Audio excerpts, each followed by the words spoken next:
pessoal, tudo bom? Meu nome é Laudemiro Neto, eu sou professor de Direito Penal e Processual Penal e estou passando aqui para trazer mais dicas para vocês no que diz respeito às ciências criminais.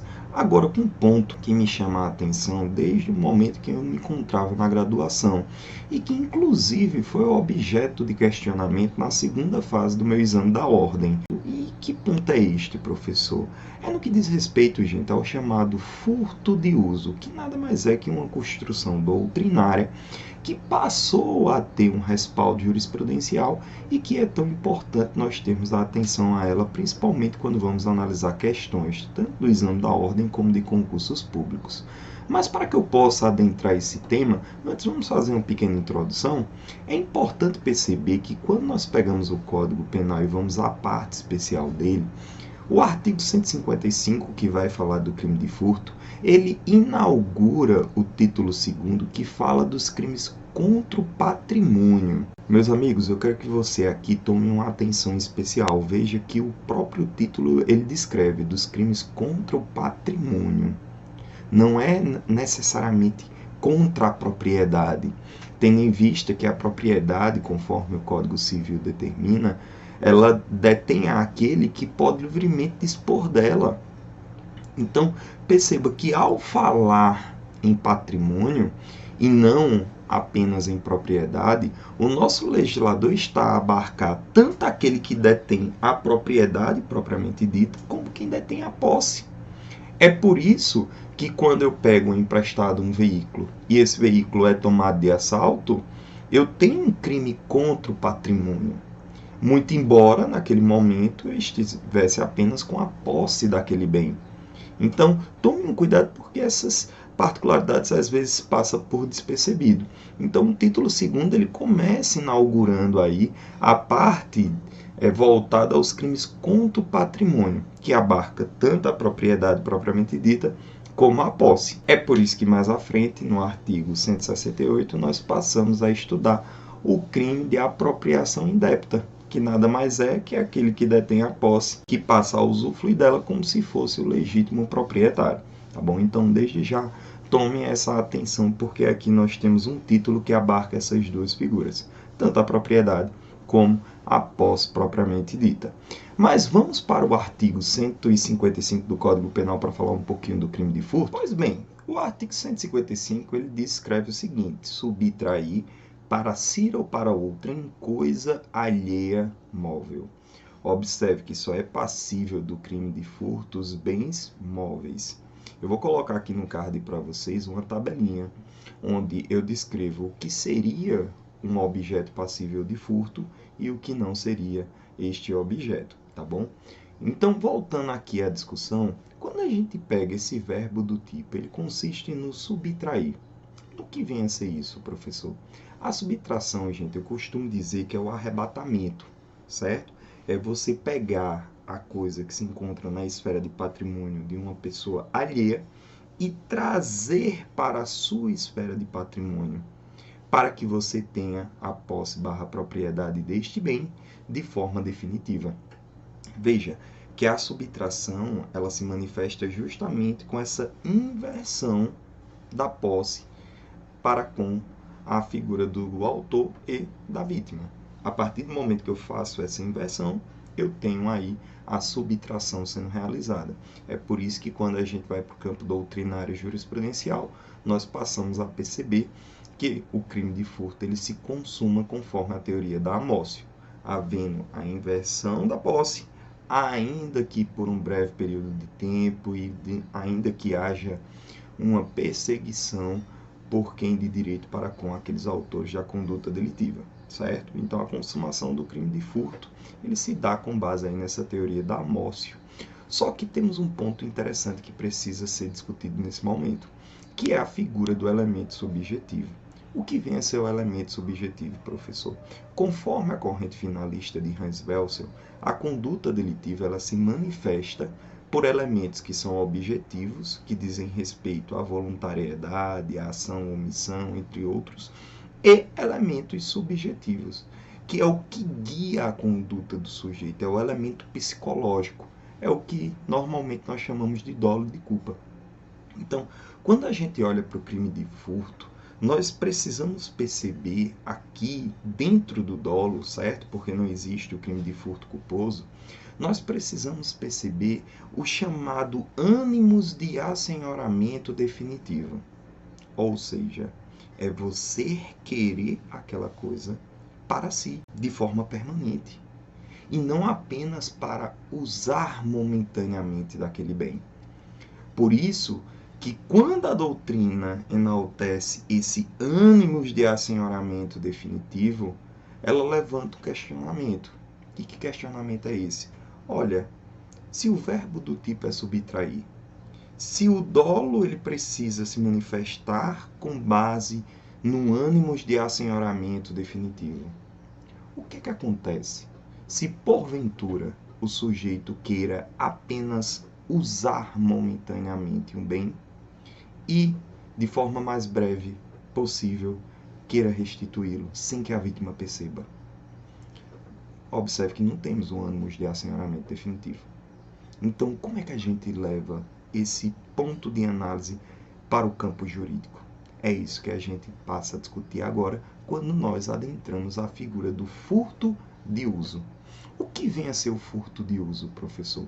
A doutrina, gente, Guilherme de Souza Nutti, o professor Rogério Sanches, entre tantos outros, Bittencourt, há muito tempo já vinham trabalhando essa ideia.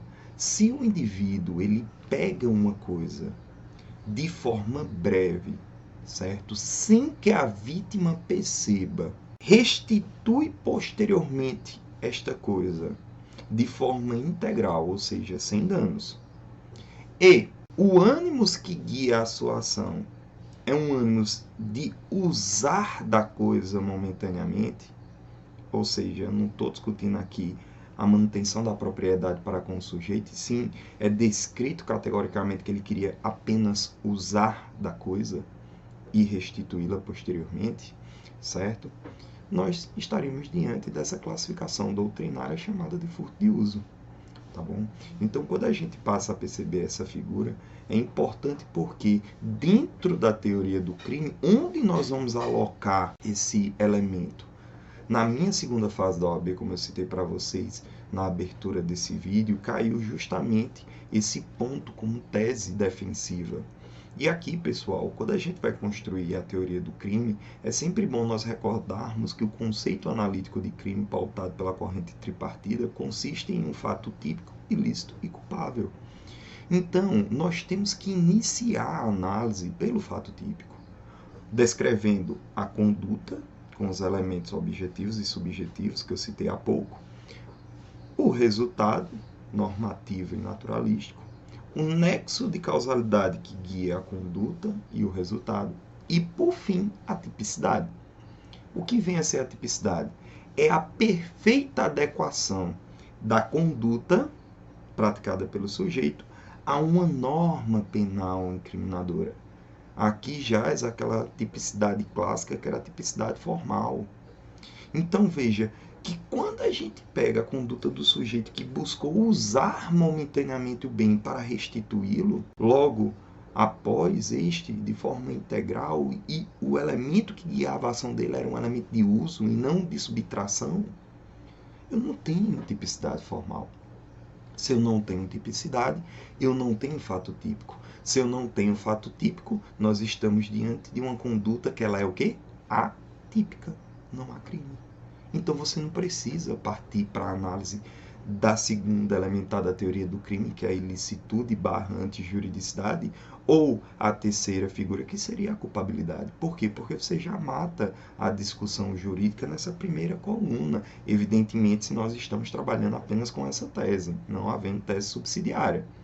Então, perceba a importância de se reconhecer a existência desse furto de uso.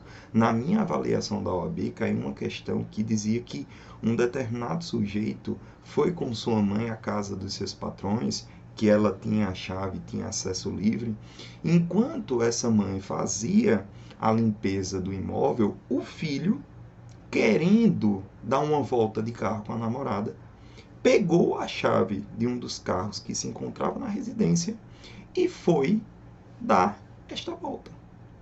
parou num posto de combustível, abasteceu o veículo para que a gente possa afastar aí a tese de que houve um dano para os patrões, e voltou e deixou o carro na garagem. No momento que ele estava a estacionar, a polícia chegou, foi constatado tudo isso, lavrado o boletim de ocorrência, iniciou-se o processo, e aí nós tínhamos aí a discussão. Qual é a tese jurídica? Furto de uso. Ele não queria subtrair, mas sim utilizar do bem momentaneamente, de forma breve, de forma rápida, e restituí-lo no mesmo local e nas mesmas condições a qual ele encontrou, sem que o patrão percebesse, ou seja, sem que a vítima tomasse conhecimento disso no momento que ele estava a fazer o usufruto desse veículo, e o ânimos, o elemento subjetivo, não era de propriedade, mas sim apenas um elemento voltado ao uso daquele bem. A tese principal, furto de uso, construção doutrinária que é aceita de forma majoritária. Mas vamos para outros pontos que é interessante, porque a gente esgota aqui a figura do furto de uso, certo? E acaba com o artigo 155. Só que eu tenho a possibilidade de um roubo de uso, de um peculato de uso. É esse o ponto que eu quero que vocês tomem cuidado. Vamos com calma. Primeiro, o que seria o crime de roubo? O crime de roubo se assemelha em partes com o crime de furto. O verbo do tipo é o mesmo. Subtrair se encontra descrito no artigo 157 do Código Penal. Porém, no crime de roubo, nós temos um emprego de uma violência, seja uma violência própria ou uma violência imprópria. O que vem a ser a violência própria? Na leitura do citado artigo, eu quero que vocês observem que ele diz: subtrair mediante violência ou grave ameaça. Veja, esse mediante violência ou grave ameaça é o que a doutrina chama de violência própria. Mas ao término deste caput, tome cuidado, porque nós temos uma terceira forma de prática da conduta do roubo que algumas pessoas não percebem, que é quando você reduz a capacidade de resistência da vítima. Essa redução da capacidade de resistência é o que nós chamamos de violência imprópria, que está presente ao caput, mas não se encontra presente ao parágrafo 1º. O caput é o que nós chamamos doutrinariamente de roubo próprio. O parágrafo 1º, roubo impróprio. O roubo impróprio só admite a violência direta, só admite a violência própria. Enquanto que o caput, que é o roubo próprio, admite tanto a violência real, própria, direta, como a violência indireta, imprópria. São dois conceitozinhos que eu quero que você tome atenção, porque às vezes o examinador busca confundi-los, certo? No campo da violência imprópria, que eu quero que vocês tomem cuidado do seguinte: eu, autor da conduta delitiva, é que tenho que reduzir a capacidade de resistência da vítima. Um exemplo clássico é o Boa Noite Cinderela. Eu colocar um medicamento, uma droga dentro da bebida de uma pessoa para que ela fique completamente embriagada, completamente fora de si, e eu possa praticar a conduta delitiva sem maiores entraves, certo? Perceba que quem praticou a conduta delitiva? O autor, ele que embriagou a vítima. É diferente se eu estou passando na rua, vejo uma pessoa completamente embriagada e eu me aproveito daquela situação para subtrair seus bens. Aí seria um crime de furto e não um crime de roubo, tendo em vista que não foi o autor que deixou a vítima naquela condição. Tá bom? Então, deixando de lado essa discussão do crime de roubo, eu quero entrar aqui num ponto proposto para a aula de hoje. Existe a possibilidade do roubo de uso? Não. A doutrina e a jurisprudência nesse ponto são pacíficos. Por quê, professor? Porque quando nós falamos de um crime de roubo, nós temos um emprego da violência, seja ela direta ou indireta, própria ou imprópria. Então, ao se constatar o emprego dessa violência, eu afasto completamente o crime de roubo de uso. Por quê? Porque nós temos uma ofensa mais potencializada àquela conduta delitiva praticada pelo sujeito que acabou por proferir uma violência ou grave ameaça contra a vítima. Então, a gente não vai trazer aqui o princípio da intervenção mínima, o princípio da ofensividade, que são também bases para a construção do furto de uso, certo? Por quê? Porque aqui nós temos uma ofensa mais potencializada. A mesma coisa, se você quiser perceber, é com o princípio da insignificância, que é presente ao crime de furto, mas doutrinariamente não se reconhece ao crime de roubo, justamente por quê? Porque há esse emprego de violência, há esse emprego da grave ameaça. Então, uma vez existindo estas, nós não temos que falar aí nessa possibilidade para com um crime de roubo, mas seria perfeitamente possível para com um crime de furto, tá bom? Então, encerramos essa discussão. É possível o roubo de uso? Não. Agora vamos para o último tópico, que este é extremamente importante também. E qual seria ele? É a figura do peculato de uso. Peculato, professor? Sim, gente, quando a gente pega o nosso Código Penal e avança nessa discussão voltada aos crimes em espécie, nós chegamos ao título 11 do nosso respectivo código da parte especial deste. E nós passamos a perceber os crimes contra a administração pública. E qual é o primeiro crime que vem inaugurar essa relação? É justamente o crime de peculato, que se encontra delimitado no artigo 312 do Código Penal. O crime de peculato, ele é um crime próprio, que é praticado por funcionário público contra a administração pública.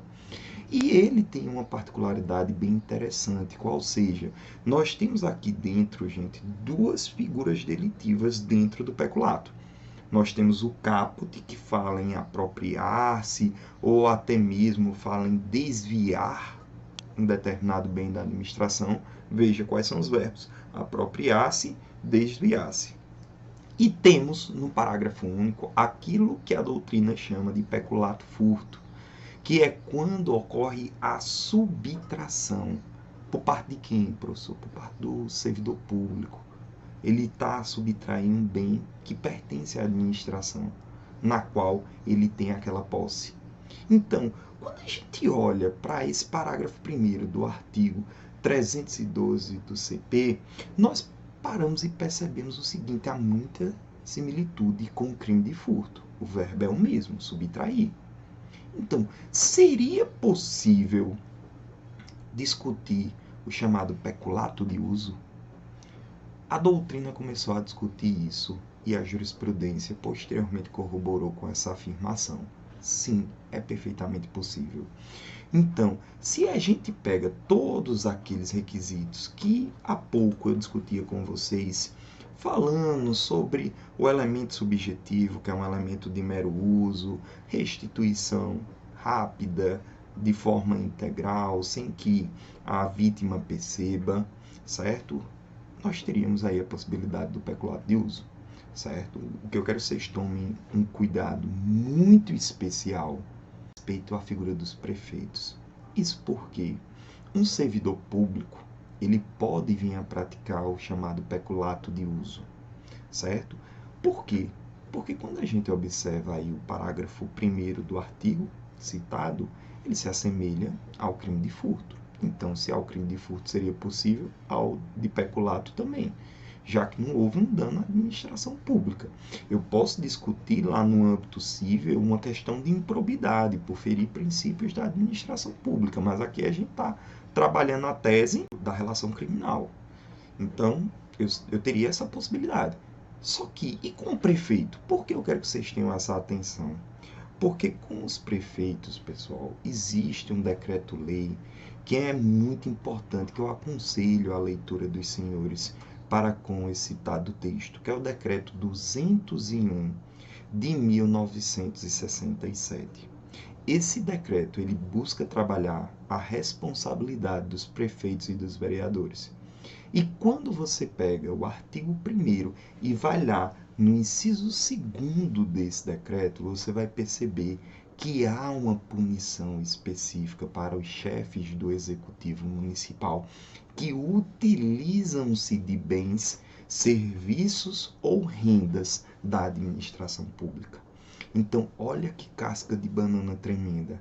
Quando a gente fala do peculato de uso, ele seria possível? Sim, desde que seja para com um funcionário público comum.